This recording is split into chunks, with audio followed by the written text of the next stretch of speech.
आज यातनं एक संदेश निश्चितपणे जातोय की या देशामध्ये महिमा मंडन होईल तर ते छत्रपती शिवरायांच्या मंदिराचं होईल, औरंगजेबाच्या कबरीचं होणार नाही।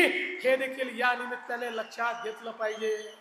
आज हे ठीक आहे, खरं म्हणजे त्या औरंग्याची कबर कशाला हवी, परंतु आपल्याला देखील कल्पना आहे की एएसआयने त्याला 50 वर्षापूर्वी संरक्षित म्हणून अशा प्रकारचं त्या ठिकाणी स्थळ म्हणून घोषित केलेलं आहे आणि म्हणून त्याचं संरक्षण देखील करायची जबाबदारी ही राज्य सरकारवर आणि केंद्र सरकारवर येऊन पडलेली आहे।